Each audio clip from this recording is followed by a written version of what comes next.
Assalamualaikum dan halo teman-teman semua. Selamat datang di channel ini, tempat kita berbagi kisah inspiratif, cerita penuh pelajaran hidup, dan kisah nyata yang bisa menjadi pengingat untuk kita semua.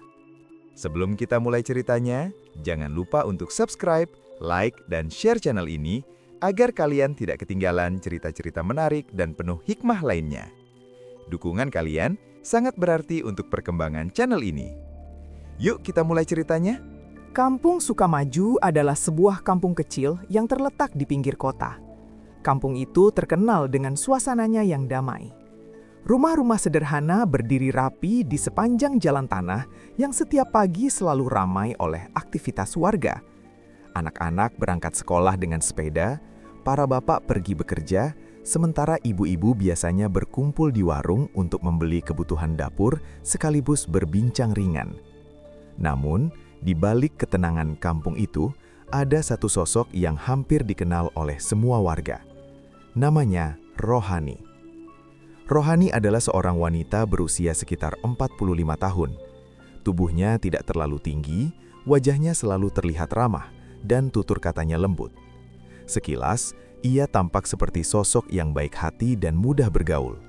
Ia sering membantu tetangga yang sedang kesulitan dan rajin mengikuti kegiatan kampung seperti pengajian dan arisan.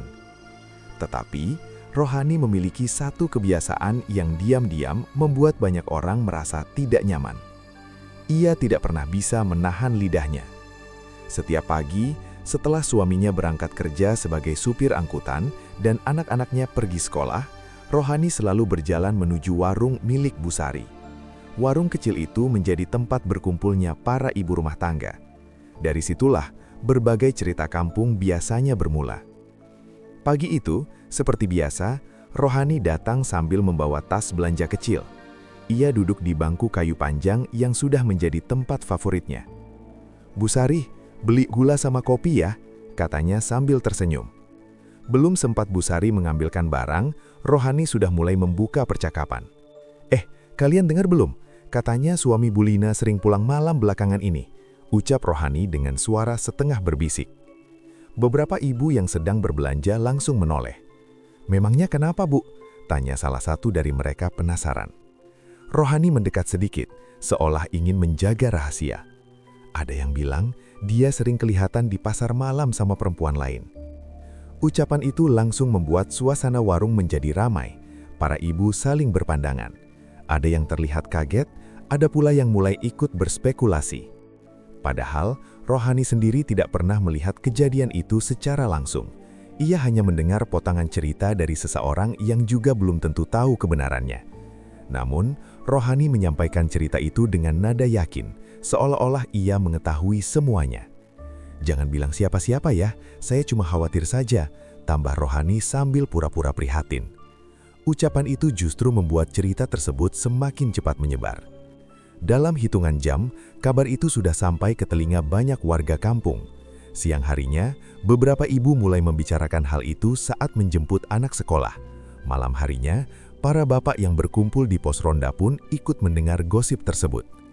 Tanpa disadari, Rohani telah menyalakan api kecil yang perlahan membesar. Sebenarnya, bukan kali pertama Rohani melakukan hal seperti itu. Hampir setiap minggu selalu ada cerita baru yang ia bawa ke warung. Kadang tentang tetangga yang dianggap pelit, kadang tentang keluarga yang katanya memiliki masalah rumah tangga, bahkan pernah ia menyebarkan kabar bahwa seorang warga mendapatkan uang haram hanya karena melihat orang tersebut membeli motor baru. Sebagian warga sebenarnya sudah merasa resah, namun Rohani pandai bersikap. Ia selalu menyelipkan kalimat seolah-olah ia tidak bermaksud menyebarkan gosip. "Saya cuma cerita saja," itulah kalimat andalannya. Sore hari itu, Rohani pulang ke rumah dengan perasaan puas. Ia merasa menjadi orang yang paling tahu banyak hal di kampung. Baginya, perhatian dari orang-orang membuat dirinya merasa penting. Di rumahnya, Pak Junaidi sedang duduk di teras sambil memperbaiki sandal. "Pak, ibu dari mana saja?" tanya suaminya singkat. "Dari warung, belanja sekalian ngobrol," jawab Rohani santai. Pak Junaidi sebenarnya sering mendengar kabar tentang kebiasaan istrinya. Beberapa kali ia menegur dengan halus. "Ibu, jangan terlalu banyak bicara soal orang lain, takutnya nanti jadi masalah," katanya pelan. Namun Rohani hanya tertawa kecil. "Ah, Bapak ini, saya cuma ngobrol biasa." Pak Junaidi menghela napas panjang. Ia tahu sifat istrinya sulit diubah. Malam itu, di rumah Bulina, suasana terasa berbeda. Bulina terlihat gelisah. Ia memandangi suaminya yang baru pulang kerja dengan tatapan penuh curiga. Kabar yang berasal dari mulut Rohani telah sampai ke telinganya. "Mas, akhir-akhir ini sering pulang malam ya?" tanya Bulina dengan suara dingin. Suaminya terlihat bingung. "Kerjaan lagi banyak, kenapa memangnya?" Bulina tidak menjawab. Ia hanya memalingkan wajah, menahan perasaan yang mulai dipenuhi prasangka.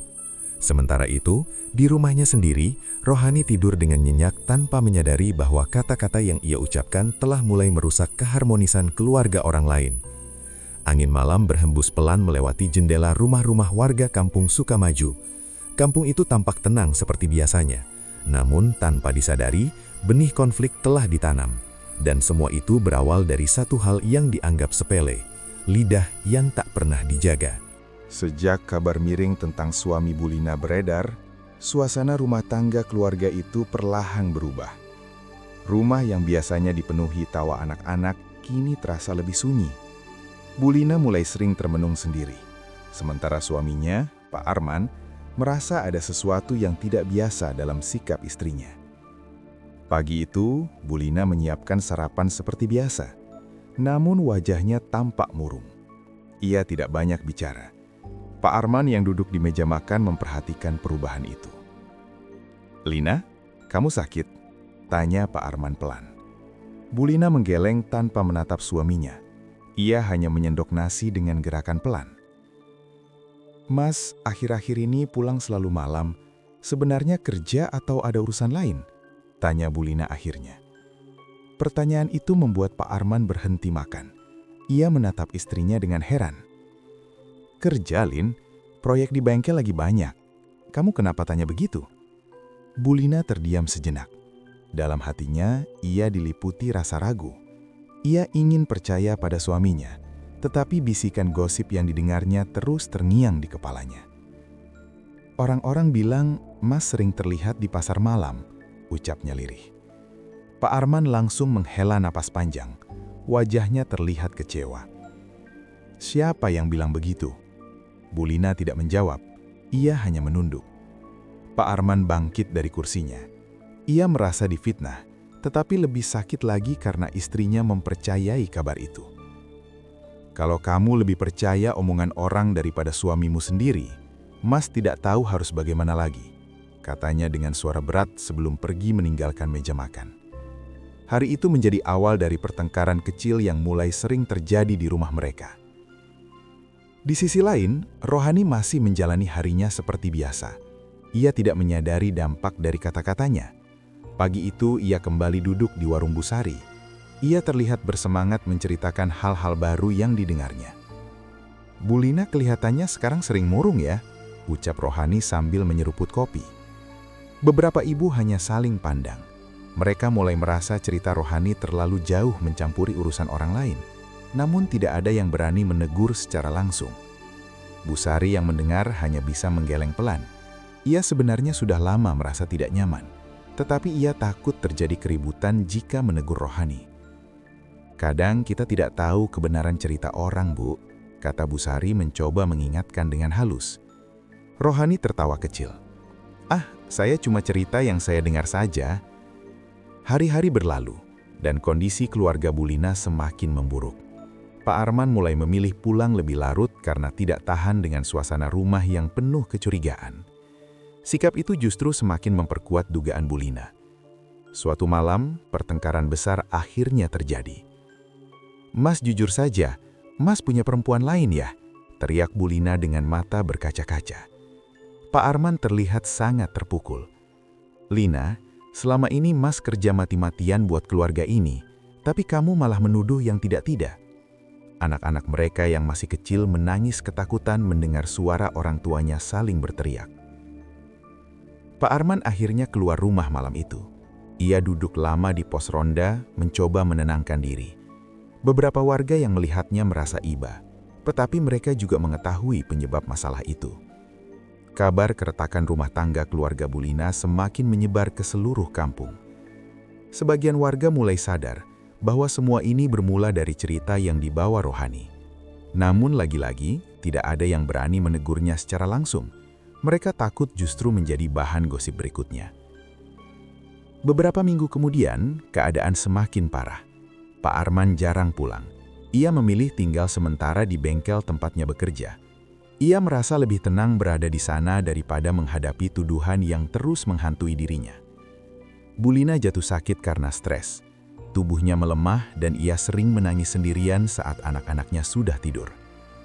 Tetangganya Bu Ratna mencoba menenangkannya. "Lina, sebaiknya kamu bicara baik-baik dengan suamimu. Jangan terlalu percaya omongan orang," nasihat Bu Ratna. Bu Lina hanya bisa menangis. "Saya takut semua itu benar," katanya lirih. Sementara itu Rohani justru merasa dirinya semakin dihargai karena banyak orang mendengarkan ceritanya. Ia tidak pernah berpikir bahwa kata-katanya bisa menghancurkan kehidupan orang lain. Suatu sore, ia melihat Bu Lina berjalan dengan wajah pucat menuju klinik desa. Bukannya merasa bersalah, Rohani malah berbisik kepada tetangga di sebelahnya. "Kasihan ya, mungkin kepikiran suaminya." Ucapan itu membuat tetangganya hanya terdiam. Dalam hati, ia mulai merasa muak dengan kebiasaan Rohani. Waktu terus berjalan dan keharmonisan keluarga Bu Lina hampir hilang sepenuhnya. Anak-anak mereka mulai sering bertanya, mengapa ayah mereka jarang pulang? Pertanyaan polos itu justru semakin menyayat hati Bu Lina. Di sudut lain kampung Sukamaju, kehidupan tampak berjalan normal, namun hubungan antar warga mulai terasa renggang. Mereka menjadi lebih berhati-hati dalam berbicara dan berteman. Semua orang diam-diam mulai menyadari satu hal. Satu cerita yang belum tentu benar bisa menjadi racun yang perlahan menghancurkan banyak kehidupan. Dan Rohani masih belum menyadari bahwa dirinya adalah sumber dari racun itu. Kondisi kampung Sukamaju semakin terasa berbeda sejak masalah rumah tangga Bu Lina menjadi bahan pembicaraan banyak orang. Warga mulai menyadari bahwa gosip yang beredar tidak hanya sekedar cerita ringan. Dampaknya nyata. Keharmonisan keluarga yang dulu menjadi contoh, kini hampir hancur. Pak Arman semakin jarang terlihat di rumah. Ia lebih sering menghabiskan waktu di bengkel tempatnya bekerja. Sementara Bu Lina terlihat semakin kurus dan sering menyendiri. Anak-anak mereka pun menjadi pendiam karena sering melihat pertengkaran orang tua mereka. Melihat keadaan itu, beberapa warga mulai merasa tidak nyaman. Mereka tahu semua berawal dari cerita yang disebarkan Rohani. Namun selama ini tidak ada yang berani menegurnya secara langsung. Rohani dikenal pandai memutarbalikkan keadaan. Siapapun yang menegurnya sering justru menjadi bahan cerita berikutnya. Suatu malam, Pak RT, Pak Hasan, mengundang beberapa tokoh warga untuk bermusyawarah di balai kecil dekat masjid. Mereka duduk melingkar dengan wajah serius. "Kita tidak bisa membiarkan keadaan seperti ini terus terjadi," kata Pak Hasan membuka pembicaraan. Pak Darto, salah satu tokoh warga, mengangguk setuju. "Sudah banyak warga yang merasa dirugikan. Kalau dibiarkan, kampung kita bisa tidak rukun lagi." Beberapa warga lainnya ikut menyampaikan keluhan. Ada yang merasa nama baiknya pernah disinggung Rohani. Ada juga yang merasa hubungan antar tetangga menjadi renggang karena gosip yang beredar. Setelah berdiskusi cukup lama, mereka sepakat untuk memanggil Rohani secara baik-baik dan memberikan nasihat. Keesokan harinya, Pak Hasan datang ke rumah Rohani. Saat itu Rohani sedang menyapu halaman. "Bu Rohani, nanti sore bisa datang ke balai warga. Ada sedikit pembicaraan," kata Pak Hasan dengan sopan. Rohani terlihat heran, tetapi ia mengangguk. "Iya Pak RT, ada apa ya?" "Nanti saja dibicarakan di sana," jawab Pak Hasan singkat. Sepanjang hari Rohani merasa penasaran. Ia mencoba menebak-nebak alasan dirinya dipanggil. Namun, ia sama sekali tidak merasa melakukan kesalahan. Sore harinya, Rohani datang ke balai warga. Beberapa tokoh kampung sudah menunggu. Ia duduk dengan wajah tenang, bahkan sempat tersenyum seolah tidak ada masalah. Pak Hasan memulai pembicaraan dengan hati-hati. "Bu Rohani, kami ingin menyampaikan sesuatu demi kebaikan bersama." Rohani mengangguk. "Saya dengar, Pak." Pak Hasan menarik napas panjang sebelum melanjutkan. Beberapa warga merasa terganggu dengan cerita-cerita yang sering ibu sampaikan tentang kehidupan mereka. Kami khawatir hal itu menimbulkan kesalahpahaman. Rohani langsung mengerutkan kening. "Maksudnya saya menyebarkan gosip, Pak?" Tanyanya dengan nada sedikit tersinggung. Pak Darto mencoba menenangkan suasana. Kami hanya berharap ibu lebih berhati-hati dalam berbicara. Tidak semua cerita yang kita dengar itu benar. Rohani tersenyum tipis tetapi matanya menunjukkan ketidaksenangan. Saya cuma menyampaikan apa yang saya dengar. Kalau itu jadi masalah, bukan salah saya. Beberapa warga saling berpandangan. Mereka mulai merasa Rohani tidak mau memahami maksud mereka. Pak Hasan kembali berbicara dengan nada lebih lembut. Kita semua hidup bertetangga, Bu. Kata-kata bisa melukai perasaan orang lain. Kami hanya ingin kampung ini tetap rukun. Namun Rohani justru menghela napas panjang. Kalau begitu, mungkin orang-orang saja yang terlalu sensitif. Ucapan itu membuat suasana menjadi hening. Pak Hasan terlihat kecewa, tetapi ia tetap berusaha menahan emosi. Kami hanya mengingatkan, Bu, tidak ada niat menyalahkan. Rohani berdiri dari tempat duduknya. Baik, Pak, saya mengerti, katanya singkat. Meskipun dari raut wajahnya terlihat ia tidak benar-benar menerima nasihat tersebut. Ia kemudian pulang tanpa berpamitan lebih lama. Sepanjang perjalanan pulang, Rohani merasa dirinya diperlakukan tidak adil. Dalam pikirannya, ia justru merasa warga kampung iri karena dirinya sering menjadi pusat perhatian. Sesampainya di rumah, ia langsung menceritakan kejadian itu kepada suaminya. Mereka menuduh saya menyebarkan gosip, padahal saya cuma cerita biasa, keluh Rohani. Pak Junaidi menatap istrinya dengan serius. Mungkin mereka punya alasan menegur ibu. Bapak juga sering dengar keluhan warga. Rohani langsung menggeleng keras. Bapak juga percaya mereka? Pak Junaidi tidak menjawab. Ia hanya menunduk, membuat Rohani semakin kesal. Beberapa hari setelah pertemuan itu, Rohani tetap datang ke warung seperti biasa. Namun kali ini suasananya terasa berbeda. Beberapa ibu terlihat lebih pendiam saat ia datang. Rohani merasa tidak nyaman dengan perubahan itu. Untuk mengembalikan perhatian, ia kembali membuka cerita baru. Saya dengar ada warga yang menunggak iuran kampung sampai berbulan-bulan, ucapnya sambil menatap sekeliling. Tidak ada yang langsung menanggapi. Beberapa ibu hanya berpura-pura sibuk memilih barang. Bu Sari akhirnya berkata pelan, Bu Rohani, mungkin lebih baik kita tidak membicarakan urusan orang lain. Ucapan itu membuat Rohani terdiam sesaat. Wajahnya terlihat memerah karena merasa dipermalukan. Ia segera berdiri dan meninggalkan warung tanpa membeli apapun. Sejak hari itu, Rohani mulai merasakan perubahan sikap warga. Banyak orang yang terlihat menghindarinya. Jika ia datang ke suatu tempat, percakapan sering mendadak berhenti. Namun bukannya menyadari kesalahannya, Rohani justru merasa dirinya sedang dijauhi tanpa alasan. Dalam hatinya mulai tumbuh rasa kesal dan dendam. Ia tidak menyadari bahwa teguran yang diberikan warga sebenarnya adalah kesempatan untuk memperbaiki diri. Kesempatan yang perlahan ia abaikan. Dan tanpa ia sadari, penolakan warga hanyalah awal dari sesuatu yang jauh lebih berat yang akan ia hadapi di kemudian hari. Sejak teguran warga yang diabaikannya, Rohani mulai merasakan perubahan besar dalam kehidupannya. Ia tidak lagi menjadi pusat perhatian di warung Bu Sari. Banyak warga yang terlihat menjaga jarak. Namun dalam pikirannya, Rohani merasa dirinya justru menjadi korban perlakuan tidak adil. Hari-hari berlalu dengan perasaan kesal yang terus ia pendam. Rohani merasa harus membuktikan bahwa dirinya tidak bersalah. Tanpa disadari, sikap itu justru membuatnya semakin sering membicarakan orang lain. Di kampung Sukamaju, Rohani sebenarnya memiliki seorang sahabat lama bernama Nurhayati. Mereka berteman sejak kecil.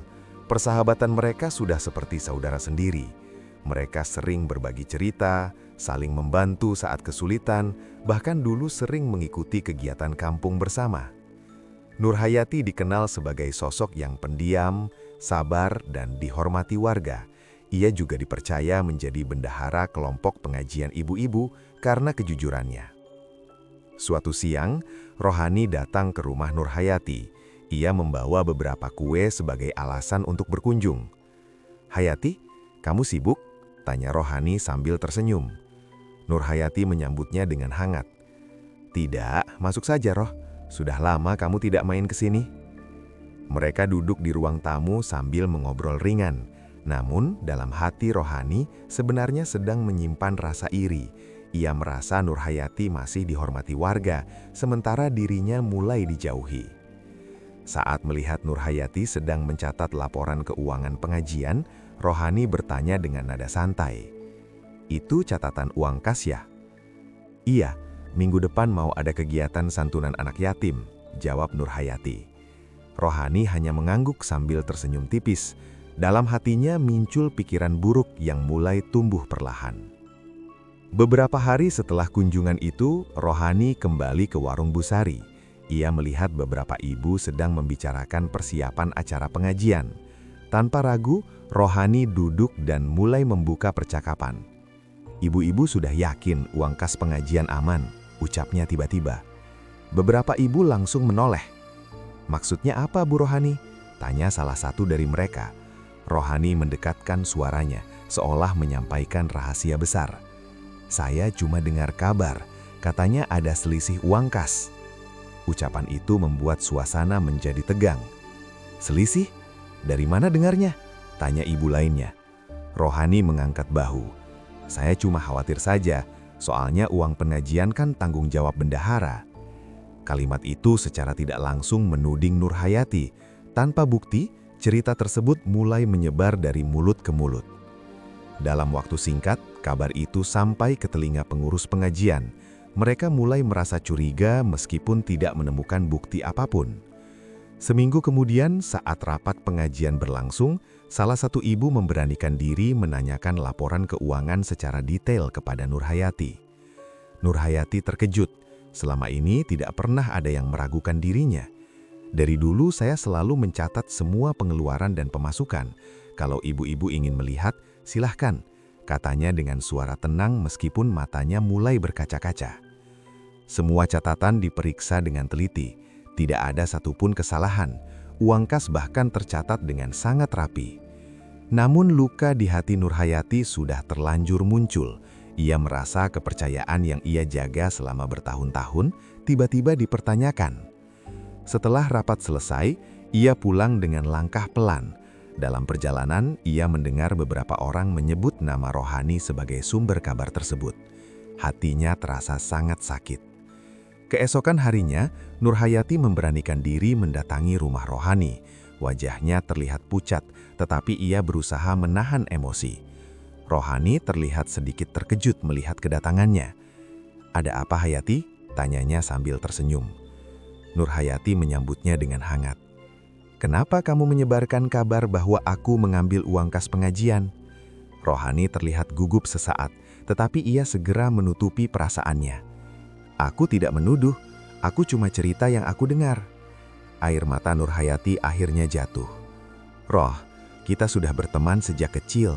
Kamu tahu aku seperti apa." Rohani terdiam, tetapi egonya membuatnya tidak mau mengakui kesalahan. "Kalau kamu tidak salah, kenapa harus takut?" jawabnya dingin. Kalimat itu seperti pisau yang menusuk hati Nurhayati. Ia menatap Rohani dengan tatapan kekecewaan yang dalam.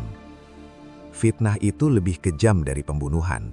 Kamu mungkin tidak menusukku dengan pisau, tapi kamu menghancurkan kepercayaan orang terhadapku."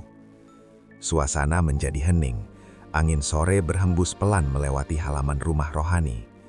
Nurhayati menghapus air matanya dan melanjutkan dengan suara bergetar.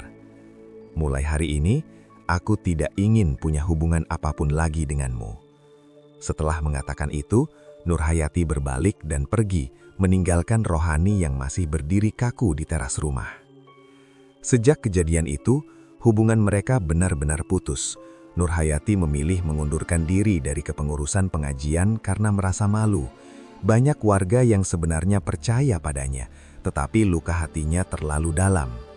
Sementara itu, kabar tentang perselisihan mereka menyebar ke seluruh kampung. Warga semakin yakin bahwa kebiasaan Rohani sudah melewati batas. Namun Rohani tetap berusaha menenangkan dirinya dengan berpikir bahwa semua orang hanya berlebihan.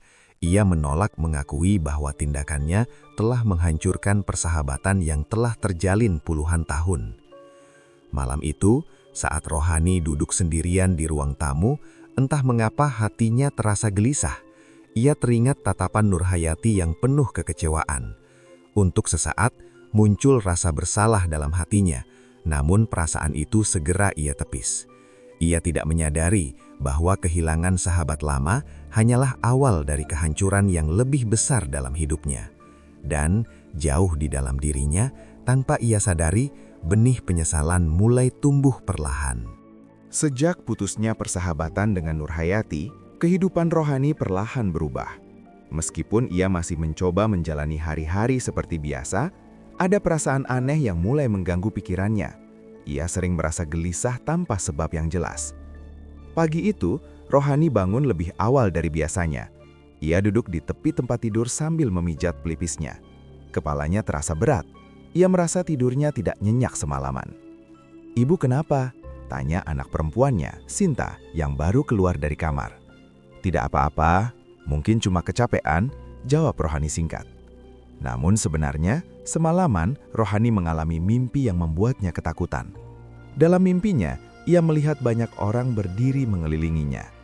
Wajah mereka tampak muram, sebagian menangis, sebagian menatapnya dengan penuh kemarahan. Ia mengenali beberapa wajah itu. Ada Bulina, ada Pak Arman, bahkan ada Nurhayati. Mereka semua berdiri tanpa bicara, hanya menatap Rohani dengan tatapan yang membuat dadanya sesak. Ketika Rohani mencoba berbicara, suaranya tidak keluar.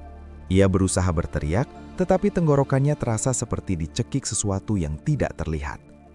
Ia terbangun dengan nafas terengah-engah dan tubuh dipenuhi keringat dingin. Rohani mencoba menganggap mimpi itu sebagai bunga tidur biasa, namun perasaan takut masih tertinggal di dalam hatinya. Hari itu, Rohani tetap pergi ke warung Bu Sali seperti biasanya. Ia berusaha terlihat santai meskipun wajahnya tampak pucat. Saat ia duduk, suasana warung terasa lebih sunyi dari biasanya. Beberapa ibu hanya menyapanya sekilas, lalu kembali sibuk dengan urusan masing-masing. Rohani mencoba membuka percakapan, tetapi kata-kata yang biasanya mudah keluar dari mulutnya kini terasa berat. Ia hanya memesan kopi lalu duduk diam. Dalam hatinya, ia merasa asing dengan keadaan itu. Saat hendak pulang, Rohani tiba-tiba merasa pusing. Pandangannya sempat berkunang-kunang. Ia harus berpegangan pada meja agar tidak terjatuh. "Ibu tidak apa-apa?" tanya Bu Sari khawatir. "Sedikit pusing saja," jawab Rohani sambil memaksakan senyum. Malam harinya, kejadian aneh kembali terjadi. Saat semua anggota keluarga sudah tidur, Rohani terbangun karena merasa mendengar suara seseorang memanggil namanya. "Rohani!" Suara itu terdengar pelan tetapi jelas. Ia duduk perlahan dan menoleh ke sekeliling kamar. Tidak ada siapapun. Ia berusaha berbaring kembali, tetapi suara itu terdengar lagi. Kali ini lebih dekat. "Rohani!" Jantungnya berdegup kencang. Ia bangkit dan menyalakan lampu. Kamar itu tetap kosong, hanya suara detak jam dinding yang terdengar. Dengan perasaan takut, Rohani keluar kamar dan memeriksa seluruh rumah. Tidak ada tanda-tanda orang lain, semua anggota keluarganya tertidur lelap. Rohani kembali ke kamar dengan langkah gemetar. Malam itu ia tidak bisa tidur sama sekali. Sejak kejadian itu, Rohani mulai sering mengalami hal-hal aneh. Ia mudah terkejut, sering merasa seperti ada yang memperhatikannya, dan semakin sulit tidur. Pak Junaidi mulai memperhatikan perubahan sikap istrinya. "Ibu kelihatan sering melamun, ada masalah?" tanyanya suatu malam. "Tidak, ada apa-apa. Mungkin cuma capek," jawab Rohani. Pak Junaidi tidak terlalu percaya, tetapi ia tidak memaksa bertanya lebih jauh. Beberapa hari kemudian, Rohani kembali bermimpi buruk. Kali ini mimpinya terasa lebih nyata. Ia melihat dirinya berdiri di sebuah tempat gelap. Di sekelilingnya terdengar suara tangisan banyak orang. Suara itu semakin lama semakin keras. Tiba-tiba muncul bayangan orang-orang yang pernah ia bicarakan selama ini. Mereka berjalan mendekatinya satu persatu. Nurhayati berdiri paling depan. Wajahnya dipenuhi air mata. "Kenapa kamu lakukan ini, Roh?" Suara Nurhayati terdengar lirih tetapi menyayat. Rohani mencoba mundur, tetapi kakinya terasa berat. Ia ingin meminta maaf, tetapi lagi-lagi suaranya tidak keluar. Tiba-tiba tenggorokannya terasa panas seperti terbakar. Ia berusaha memegang lehernya sambil berteriak kesakitan. Rohani terbangun dengan teriakan keras. Seluruh tubuhnya basah oleh keringat dingin. Tangannya langsung memegang tenggorokan, merasakan rasa sakit yang aneh. Sejak malam itu, ia mulai merasakan tenggorokannya sering terasa kering dan perih. Hari-hari berikutnya, kondisi Rohani semakin tidak stabil. Ia menjadi lebih sensitif dan mudah marah. Hal kecil saja bisa membuatnya tersinggung. Ia juga mulai jarang keluar rumah. Warung Bu Sari yang dulu menjadi tempat favoritnya, kini terasa menakutkan baginya. Ia merasa setiap orang menatapnya dengan pandangan sinis, meskipun sebenarnya tidak semua warga bersikap seperti itu. Suatu sore, saat Rohani sedang menyapu halaman, ia melihat Nurhayati berjalan melewati rumahnya. Untuk sesaat mata mereka bertemu. Nurhayati segera memalingkan wajah dan mempercepat langkahnya. Melihat hal itu, hati Rohani terasa tertusuk. Untuk pertama kalinya, ia merasakan kehilangan yang sangat dalam. Namun rasa bersalah itu masih tertutup oleh ego yang belum sepenuhnya runtuh. Malam kembali datang, dan Rohani duduk sendirian di ruang tamu. Rumah terasa sangat sepi. Ia menatap kosong ke arah jendela. Angin malam berhembus membawa suara dedaunan yang bergesekan. Suasana itu membuat perasaannya semakin tidak tenang. Ia berusaha membaca doa sebelum tidur, sesuatu yang sudah lama jarang ia lakukan. Namun saat membaca doa, tenggorokannya terasa semakin perih. Suaranya terdengar serak dan terputus-putus. Rohani mulai merasa takut. Dalam hatinya muncul pertanyaan yang tidak berani ia ucapkan keras-keras. Apakah semua kejadian ini hanya kebetulan atau sebuah peringatan? Rohani memejamkan mata, mencoba menenangkan diri. Namun jauh di dalam hatinya, ia mulai merasakan sesuatu yang belum pernah ia rasakan sebelumnya. Ketakutan terhadap akibat dari perbuatannya sendiri. Dan ia belum menyadari bahwa tanda-tanda keanehan itu baru permulaan dari penderitaan yang lebih berat. Sejak sering mengalami mimpi buruk dan gangguan aneh, kondisi Rohani semakin menurun. Tenggorokannya yang sebelumnya hanya terasa kering, kini mulai terasa sakit setiap kali ia menelan makanan atau berbicara. Awalnya, ia menganggap hal itu hanya radang biasa. Pagi itu, Rohani mencoba sarapan bersama keluarganya. Ia mengambil sesendok nasi, tetapi baru saja menelan, wajahnya langsung meringis menahan sakit. "Ibu kenapa?" tanya Sinta khawatir. "Tenggorokan ibu sakit sedikit," jawab Rohani dengan suara yang mulai terdengar serak. Pak Junaidi menatap istrinya dengan cemas. "Sebaiknya ibu periksa ke puskesmas. Sudah beberapa hari ibu kelihatan tidak sehat." Rohani mengangguk pelan. Ia sendiri mulai merasa ada yang tidak beres dengan tubuhnya. Siang itu, Rohani pergi ke puskesmas desa. Dokter memeriksanya dengan teliti. Setelah melihat kondisi tenggorokannya, dokter hanya menemukan peradangan ringan. "Ini kemungkinan radang tenggorokan biasa, Bu. Nanti saya beri obat. Banyak minum air hangat dan istirahat yang cukup," kata dokter. Rohani merasa sedikit lega. Ia pulang dengan membawa obat dan berharap kondisinya segera membaik. Namun harapan itu tidak berlangsung lama. Beberapa hari setelah mengonsumsi obat, rasa sakit justru semakin parah. Tenggorokannya terasa seperti tertusuk setiap kali ia berbicara. Suaranya semakin serak, bahkan terkadang hampir tidak terdengar. Hal itu membuat Rohani mulai panik. Rohani yang biasanya suka berbicara kini lebih sering diam. Ia merasa kesulitan mengungkapkan apa yang ingin ia katakan. Setiap mencoba berbicara terlalu lama, tenggorokannya terasa panas dan nyeri. Pak Junaidi kembali menyarankan untuk memeriksakan diri ke dokter di kota. Dengan perasaan khawatir, Rohani akhirnya setuju. Di rumah sakit kota, Rohani menjalani pemeriksaan lebih lengkap. Ia harus menunggu cukup lama sebelum akhirnya bertemu dokter spesialis. Dokter memeriksa tenggorokannya dengan alat khusus. Wajah dokter terlihat serius, membuat Rohani semakin gelisah. "Ada pembengkakan pada pita suara ibu. Kita perlu melakukan pemeriksaan lanjutan untuk memastikan penyebabnya," kata dokter. Rohani menelan ludah dengan susah payah. "Apakah ini berbahaya, Dok?" tanyanya dengan suara lirih. "Kita belum bisa memastikan. Yang jelas, ibu harus mengurangi aktivitas berbicara untuk sementara waktu." Kalimat itu terasa seperti pukulan bagi Rohani. Selama hidupnya, berbicara adalah kebiasaan yang hampir tidak pernah ia hentikan. Kini, ia diminta untuk membatasi hal yang selama ini menjadi bagian dari dirinya. Hari-hari berikutnya terasa sangat berat bagi Rohani. Ia harus menahan diri untuk tidak banyak bicara. Bahkan untuk berbicara dengan anak-anaknya, ia harus menggunakan suara pelan. Namun yang lebih menyakitkan adalah perasaan bersalah yang mulai muncul dalam hatinya. Setiap kali tenggorokannya terasa nyeri, ia teringat kata-kata Nurhayati yang pernah mengatakan bahwa fitnah lebih kejam dari pembunuhan. Kenangan itu terus menghantui pikirannya. Suatu malam, Rohani kembali mengalami mimpi buruk. Kali ini ia melihat dirinya berdiri di tengah kerumunan orang. Semua orang menutup telinga mereka sambil menatapnya dengan penuh kemarahan. Ia mencoba berbicara, tetapi dari mulutnya hanya keluar suara serak yang menyakitkan. Setiap kata yang ia ucapkan berubah menjadi suara tangisan. Rohani terbangun dengan napas terengah-engah. Tenggorokannya terasa sangat sakit hingga ia kesulitan menelan air. Ia duduk di tepi tempat tidur sambil memegang lehernya. Air matanya perlahan jatuh. Untuk pertama kalinya, ia mulai merasa benar-benar takut. Keesokan harinya, kondisi Rohani semakin memburuk. Ia hampir tidak bisa makan. Tubuhnya mulai melemah karena kurang asupan makanan. Sinta sering terlihat membantu menyiapkan bubur agar ibunya lebih mudah menelan makanan. Melihat perhatian anaknya, hati Rohani terasa perih.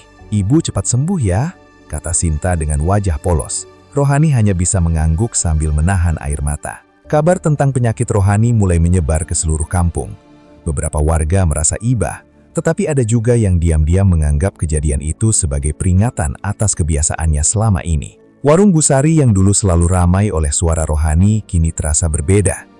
Banyak warga membicarakan kondisi Rohani dengan nada prihatin. "Semoga saja dia cepat sembuh," kata salah satu ibu. Busari hanya mengangguk pelan. Dalam hatinya, ia berharap Rohani bisa menyadari kesalahannya. Suatu sore, Rohani duduk sendirian di ruang tamu. Ia menatap cermin di depannya. Wajahnya terlihat lebih pucat dan lelah. Ia mencoba berbicara pada dirinya sendiri, tetapi suaranya hanya keluar sebagai bisikan yang hampir tidak terdengar. Untuk pertama kalinya, Rohani merasakan bagaimana rasanya tidak mampu mengucapkan kata-kata dengan bebas. Kenangan masa lalu mulai bermunculan dalam pikirannya. Ia mengingat setiap cerita yang pernah ia sebarkan, setiap bisikan yang pernah keluar dari mulutnya, dan setiap orang yang mungkin pernah ia sakiti. Perasaan bersalah itu mulai tumbuh semakin besar. Malam itu, Rohani duduk di teras rumah memandangi langit yang gelap. Angin malam terasa dingin menyentuh kulitnya. Ia memegang tenggorokannya yang masih terasa nyeri. Dalam keheningan malam, untuk pertama kalinya Rohani berbisik pelan. "Apa ini akibat dari semua yang sudah kulakukan?" Tidak ada jawaban selain suara angin yang berhembus pelan. Namun dalam hatinya, Rohani mulai menyadari bahwa penyakit yang ia alami mungkin bukan sekedar sakit biasa, dan ia belum menyadari bahwa penderitaan itu baru akan mencapai puncaknya dalam waktu yang tidak lama lagi. Penyakit yang dialami Rohani tidak hanya menyerang fisiknya, tetapi juga perlahan merenggut kehidupan sosialnya. Jika dulu ia dikenal sebagai sosok yang selalu hadir dalam setiap kegiatan kampung, kini kehadirannya justru sering dihindari. Pagi itu, Rohani berdiri di depan rumahnya sambil memandangi jalan kampung yang biasanya ramai. Ia melihat beberapa ibu berjalan menuju warung Busari. Dulu, ia pasti sudah ikut bergabung sejak pagi. Namun kini, ia hanya berdiri diam, ragu untuk melangkah. Sinta yang melihat ibunya termenung mendekat. "Ibu mau ke warung, aku temani," katanya lembut. Rohani tersenyum tipis dan menggeleng. "Tidak usah, ibu di rumah saja." Padahal dalam hatinya, Rohani ingin sekali kembali duduk di warung seperti dulu. Ia merindukan suasana obrolan dan tawa bersama warga. Tetapi ia merasa takut menghadapi tatapan orang-orang. Beberapa hari kemudian, Rohani akhirnya memberanikan diri keluar rumah. Ia berjalan pelan menuju warung Busari. Setiap langkah terasa berat, seolah ia sedang berjalan menuju tempat yang asing. Saat Rohani tiba di warung, suasana yang dulu akrab kini terasa kaku. Beberapa ibu yang sedang berbincang langsung terdiam ketika melihatnya datang. Ada yang berpura-pura sibuk memilih barang, ada juga yang segera pamit pulang. Rohani duduk di bangku kayu yang dulu selalu ia tempati. Namun bangku itu kini terasa dingin dan sepi. "Busari, pesan teh hangat," ucap Rohani dengan suara lirih dan serak. Busari mengangguk sambil menatap Rohani dengan wajah prihatin.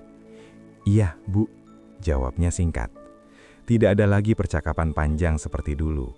Rohani hanya duduk menunduk sambil memegang gelas teh yang masih mengepul. Ia bisa merasakan suasana canggung yang menyelimuti warung itu. Beberapa menit kemudian, Rohani memutuskan pulang lebih cepat. Ia berjalan dengan langkah pelan, menahan rasa perih yang muncul di dadanya. Seiring berjalannya waktu, Rohani semakin jarang terlihat dalam kegiatan kampung. Ia tidak lagi datang ke pengajian, arisan, atau kerja bakti.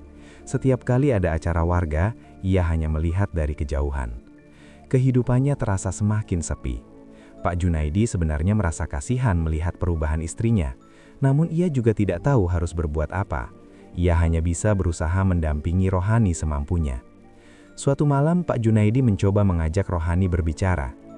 "Ibu, mungkin ini saatnya ibu memperbaiki hubungan dengan warga. Coba minta maaf," katanya pelan. Rohani menunduk, air matanya perlahan jatuh. "Saya malu, Pak," jawabnya dengan suara bergetar. Pak Junaidi memegang tangan istrinya. Tidak ada kata terlambat kalau niatnya baik. Namun Rohani hanya terdiam. Rasa bersalah dan rasa takut bercampur menjadi satu dalam hatinya. Di sekolah, Sinta mulai merasakan dampak dari perubahan sikap warga terhadap ibunya. Beberapa temannya mulai menjauh. Ia pernah mendengar bisikan anak-anak yang membicarakan ibunya. "Ibumu itu suka menyebarkan cerita orang ya," kata salah satu temannya. Sinta hanya bisa menunduk dan menahan tangis. Ia tidak berani membela karena ia sendiri tidak tahu harus berkata apa. Sepulang sekolah, Sinta langsung memeluk ibunya. "Ibu, Sinta tidak peduli apa kata orang. Sinta sayang ibu," katanya sambil menangis. Mendengar itu, hati Rohani terasa hancur.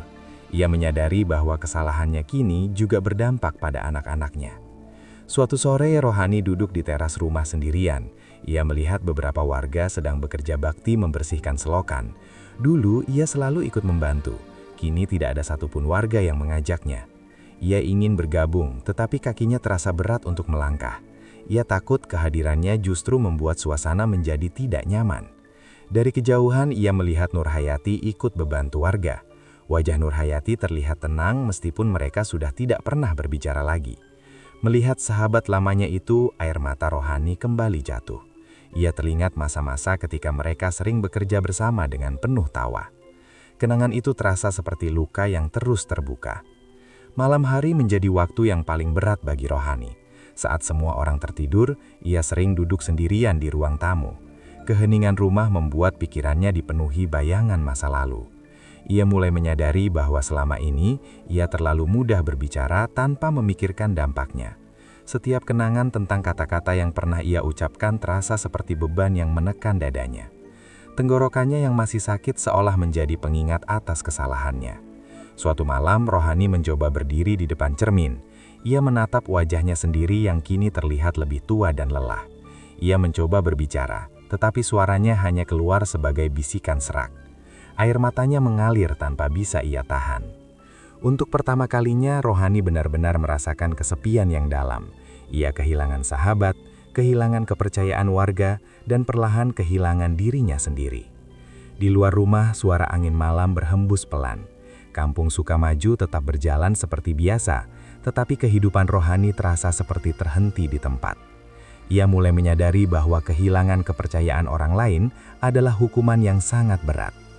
Dan dalam keheningan malam itu, Rohani hanya bisa duduk sendirian, ditemani penyesalan yang semakin tumbuh di dalam hatinya. Namun ia belum tahu bahwa masa-masa paling berat dalam hidupnya masih menunggu di depan. Hari-hari Rohani kini dipenuhi keheningan. Rumah yang dulu terasa hangat oleh suara obrolannya, kini sering dipenuhi kesunyian yang menyesakkan. Tenggorokannya semakin sakit dan suaranya hampir tidak terdengar. Namun, rasa sakit yang paling menyiksa bukanlah penyakitnya, melainkan penyesalan yang mulai menguasai hatinya. Suatu malam, Rohani kembali mengalami mimpi yang terasa sangat nyata. Dalam mimpinya, ia berdiri di sebuah tempat yang gelap dan sunyi. Udara terasa dingin dan di kejauhan terdengar suara tangisan yang memilukan. Perlahan, bayangan orang-orang mulai bermunculan di sekelilingnya. Ia melihat Bulina berdiri sambil memeluk anak-anaknya yang menangis. Pak Arman berdiri di belakang mereka dengan wajah penuh kekecewaan. Lalu muncul Nurhayati, berdiri paling dekat dengannya. Wajah Nurhayati terlihat pucat, tetapi matanya memancarkan luka yang dalam. "Kenapa kamu lakukan semua itu, Roh?" tanya Nurhayati dengan suara lirih. Rohani mencoba menjawab. Ia ingin meminta maaf. Namun, seperti mimpi-mimpi sebelumnya, suaranya tidak keluar. Tenggorokannya terasa seperti terkunci. Nurhayati melangkah mendekat. "Kalau semua orang yang kamu fitnah menuntutmu, bagaimana kamu akan menjawabnya nanti?" Kalimat itu menggema keras di telinga Rohani. Ia mencoba menutup telinganya, tetapi suara itu terus terdengar berulang-ulang. Rohani terbangun dengan teriakan tertahan. Tubuhnya gemetar, nafasnya terengah-engah, dan air matanya mengalir deras. Untuk pertama kalinya, ia merasa tidak sanggup lagi membohongi dirinya sendiri. Pagi harinya, Rohani duduk lama di ruang tamu. Ia menatap kosong ke arah jendela. Kenangan masa lalu terus bermunculan dalam pikirannya. Ia mengingat setiap kata yang pernah ia ucapkan, setiap gosip yang ia sebarkan, dan setiap orang yang mungkin terluka karena dirinya.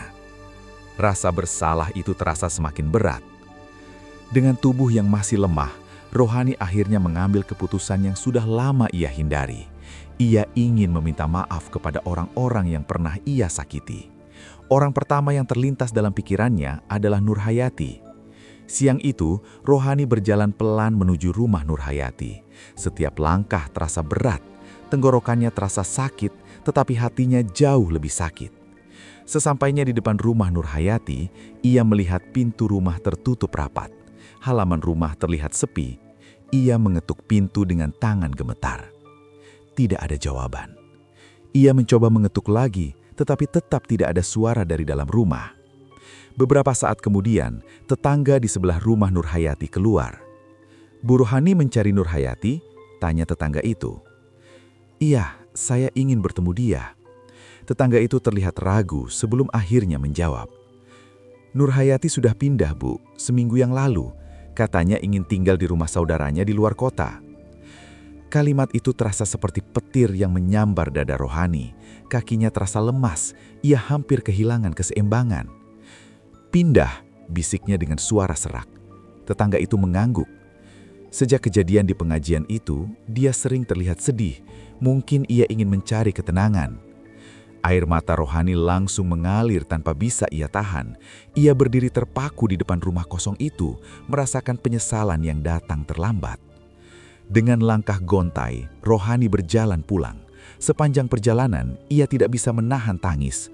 Warga yang melihatnya hanya bisa memandang dengan rasa iba, tetapi tidak ada yang berani mendekat. Sesampainya di rumah, Rohani langsung masuk ke kamarnya. Ia duduk di tepi tempat tidur sambil menutup wajahnya dengan kedua tangan. Untuk pertama kalinya, ia menangis tanpa berusaha menyembunyikan perasaannya. Ia menyadari bahwa kesempatan untuk memperbaiki persahabatan mereka mungkin sudah hilang. Malam harinya, Rohani mencoba menuliskan nama-nama orang yang pernah ia sakiti. Tangannya gemetar saat menulis satu persatu nama yang muncul dalam ingatannya. Ada nama Bulina, ada nama Pak Arman, ada beberapa tetangga yang pernah ia bicarakan, dan yang paling membuat hatinya terasa perih adalah nama Nurhayati. Setiap nama yang ia tulis terasa seperti beban yang semakin berat di hatinya.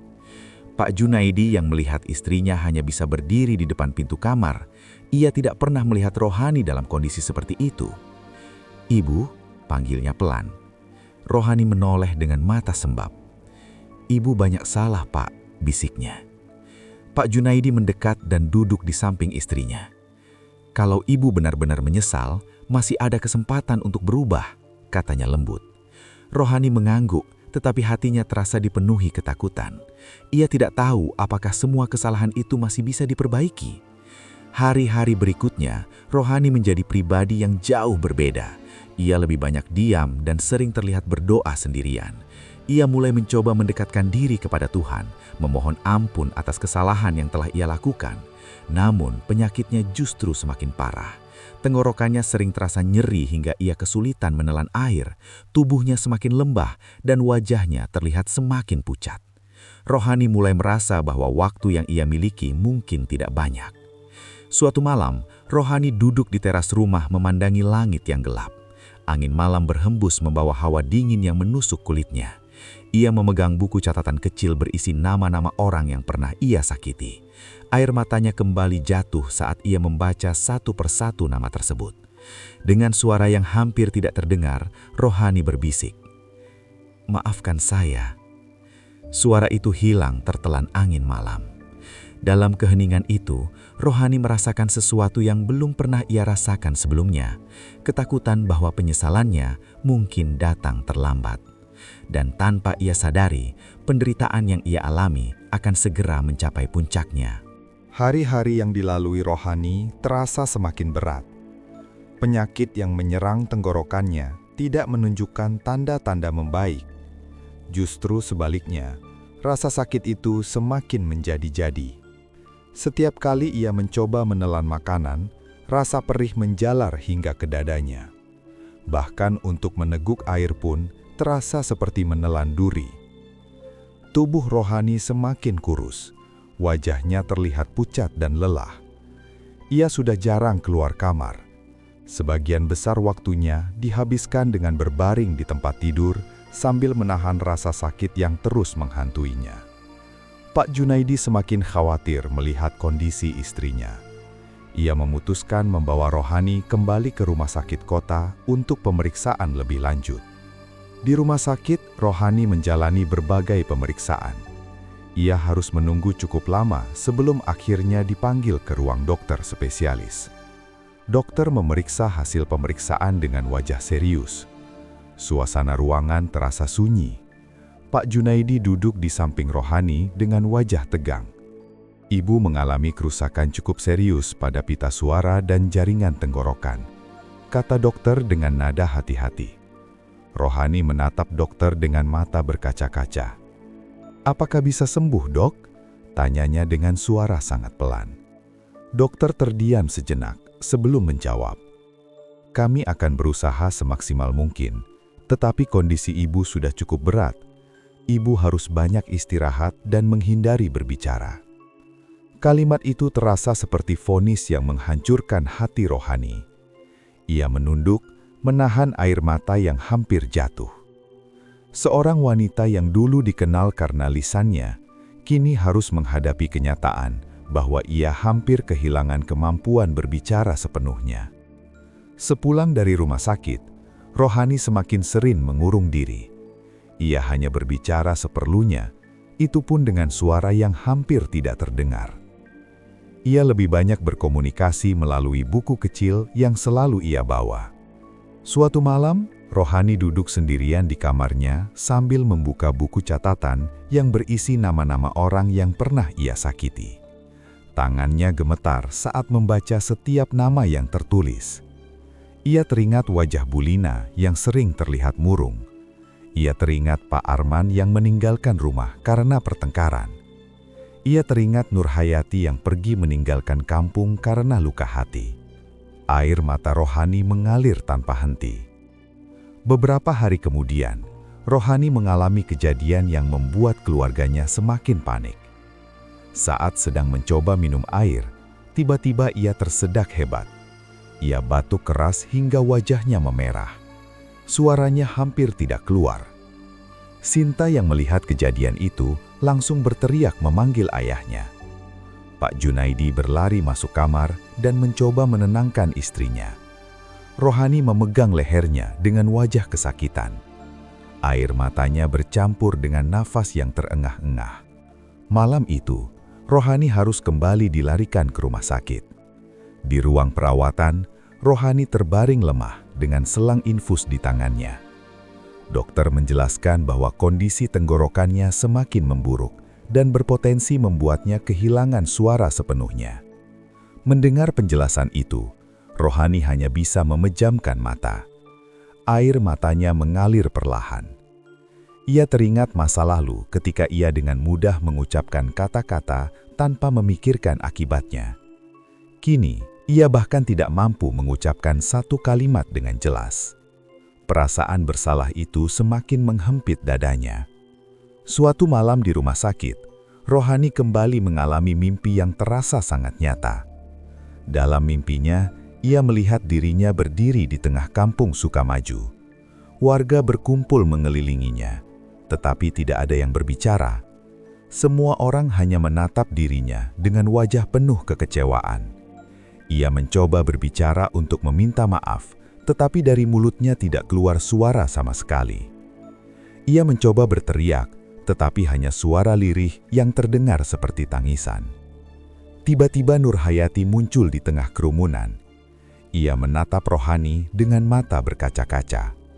"Setiap kata yang keluar dari mulutmu dulu telah melukai banyak hati," ucap Nurhayati pelan.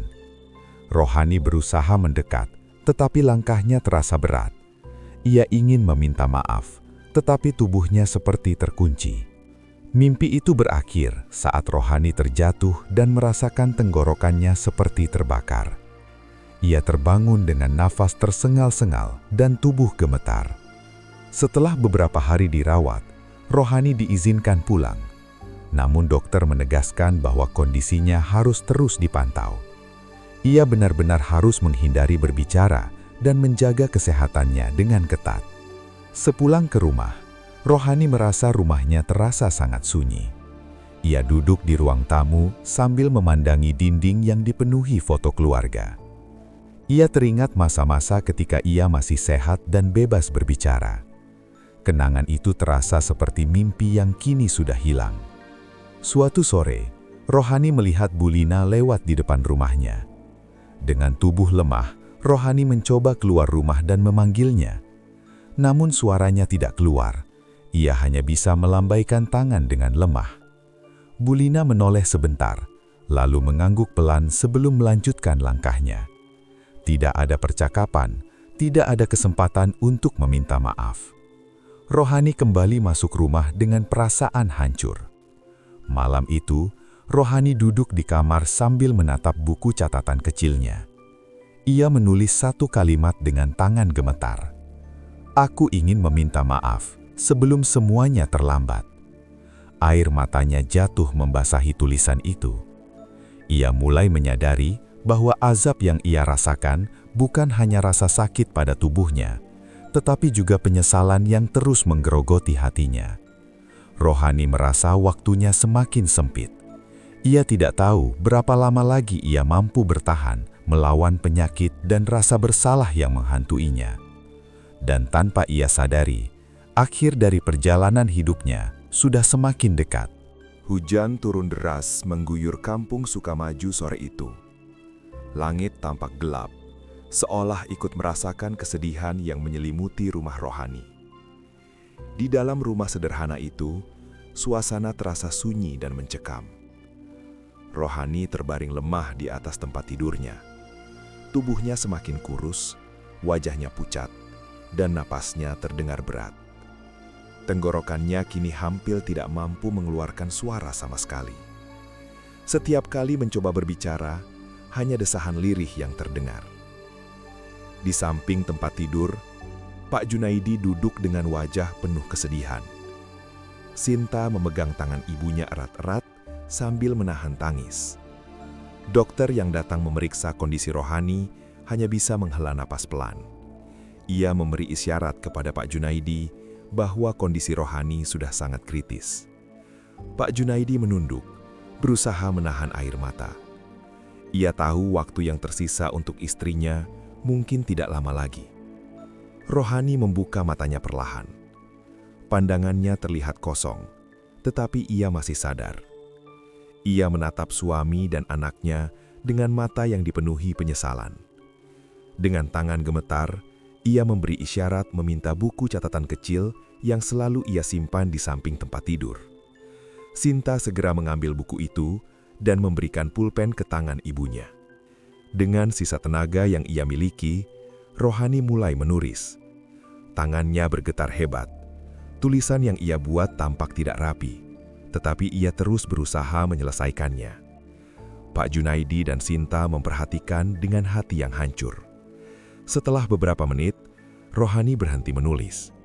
Ia menyerahkan buku itu kepada suaminya. Pak Junaidi membaca tulisan itu dengan suara bergetar. "Maafkan aku. Aku sudah banyak menyakiti orang dengan kata-kataku. Tolong sampaikan permintaan maafku kepada semua warga kampung." Air mata Pak Junaidi langsung jatuh. Ia menggenggam tangan istrinya dengan erat. "Ibu pasti dimaafkan," katanya lirih. Rohani menatap suaminya dengan mata berkaca-kaca. Ia mencoba tersenyum meskipun sangat lemah. Tak lama kemudian, Rohani kembali menulis di halaman berikutnya. Kali ini tulisannya lebih pendek, tetapi terasa sangat dalam. "Jagalah lisan, sebelum lisan menghancurkan hidup." Tulisan itu menjadi kalimat terakhir yang ia buat. Rohani menutup matanya perlahan. Napasnya semakin lemah. Sinta menangis sambil memanggil ibunya berulang kali. "Ibu, jangan tinggalin Sinta." Pak Junaidi memeluk anaknya sambil menahan kesedihan yang luar biasa. Beberapa saat kemudian, napas Rohani berhenti. Tubuhnya terdiam. Air mata masih terlihat di sudut matanya, seolah membawa penyesalan yang tak sempat ia ungkapkan sepenuhnya. Sore yang diselimuti hujan itu menjadi saksi akhir perjalanan hidup Rohani. Kabar meninggalnya Rohani dengan cepat menyebar ke seluruh kampung Sukamaju. Warga berdatangan ke rumah duka. Suasana penuh haru menyelimuti kampung yang selama ini menjadi tempat tinggalnya. Bulina datang bersama anak-anaknya. Wajahnya terlihat sedih. Ia berdiri lama di depan jenazah Rohani. Dengan suara pelan, Bulina berbisik, "Saya sudah memaafkan, Bu." Pak Arman yang berdiri di sampingnya mengangguk pelan. Beberapa warga lainnya juga terlihat meneteskan air mata. Mereka menyadari bahwa di balik kesalahan Rohani, ia tetap manusia yang akhirnya menyesali perbuatannya. Saat proses pemakaman berlangsung, hujan perlahan berhenti. Langit yang sebelumnya gelap mulai terlihat terang. Suasana haru menyelimuti seluruh warga yang hadir. Setelah pemakaman selesai, Pak Junaidi menyerahkan buku catatan terakhir Rohani kepada Pak Hasan, Ketua RT. Pak Hasan membaca tulisan terakhir Rohani di depan warga yang berkumpul. Suasana menjadi sangat hening saat kalimat itu dibacakan. "Jagalah lisan, sebelum lisan menghancurkan hidup." Beberapa warga menundukkan kepala. Kata-kata itu terasa seperti peringatan yang sangat dalam. Sejak hari itu, kisah hidup Rohani menjadi pelajaran besar bagi warga kampung Sukamaju. Dalam setiap pengajian dan pertemuan warga, kisahnya sering diceritakan sebagai pengingat bahwa satu kata yang salah bisa membawa dampak besar bagi banyak orang. Hubungan antar warga perlahan membaik. Mereka menjadi lebih berhati-hati dalam berbicara dan lebih menjaga perasaan satu sama lain. Bulina dan Pak Arman akhirnya berusaha memperbaiki rumah tangga mereka. Nurhayati yang mendengar kabar meninggalnya Rohani juga mengirim pesan bahwa ia telah memaafkan semua kesalahan sahabat lamanya itu. Beberapa bulan kemudian, kampung Sukamaju kembali terasa damai. Anak-anak bermain seperti biasa, warga kembali berkumpul dengan suasana yang lebih hangat. Namun, nama Rohani tetap dikenang sebagai pelajaran berharga, bahwa lidah yang tidak dijaga bisa menjadi sumber kehancuran. Bahwa fitnah bukan hanya melukai orang lain, tetapi juga dapat menghancurkan diri sendiri. Dan bahwa penyesalan sering datang ketika semuanya sudah terlambat. Di sudut kampung itu, kehidupan terus berjalan.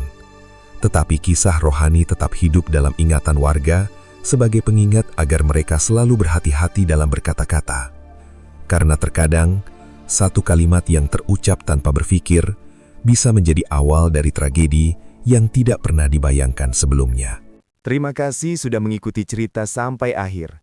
Semoga kisah ini bisa menjadi pelajaran dan pengingat untuk kita semua, agar selalu menjaga sikap dan perkataan dalam kehidupan sehari-hari.